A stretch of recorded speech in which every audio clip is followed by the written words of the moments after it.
We have to convey that English literature is about studying human beings and studying human society.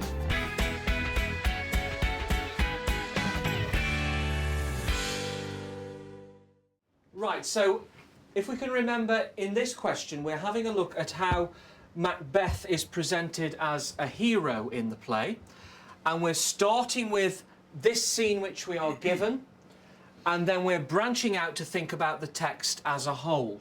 Remember, the first part of the question is about gaining those marks for close language analysis, and the second part of the question, we don't need to memorise all of the quotations, but some of those key quotations from key scenes with Macbeth, we're probably going to remember those anyway. So the first thing that I'd like us to do is, in this scene that we have just read through together, I want us just to have a think about those things which are motivating and impacting upon Macbeth at this point in the play. So you have got some post-it notes on there. Can you get 2 of those each for me, please? What I'd like you to do on one of those is to think about what's going on with Macbeth internally at this point in the play. And what are the external factors? What I'd like you to do is write down 1 for each.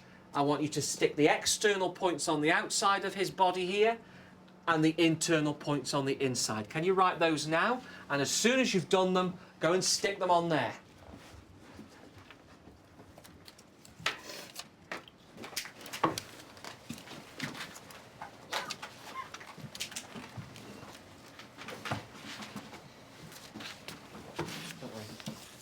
Right, so we've thought about now some of the points at this particular moment in the text which are impacting upon Macbeth. I've given him a crown here. Can you remember the quotation about Macbeth's crown, Becky?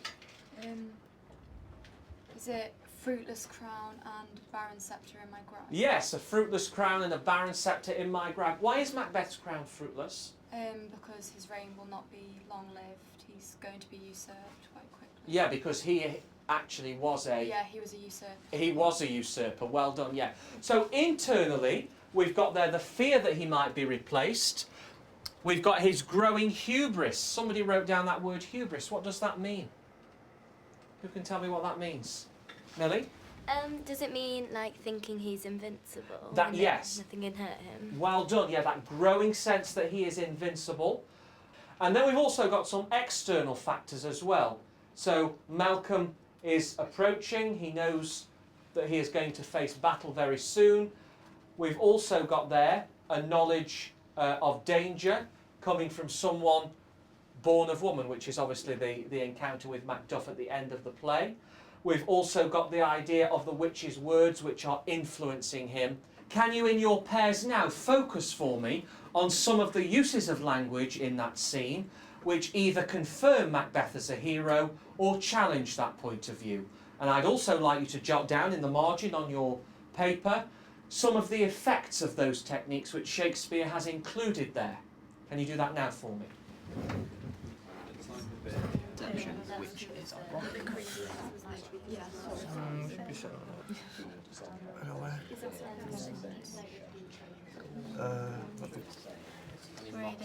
And there's rhetorical questions as well. And that links to...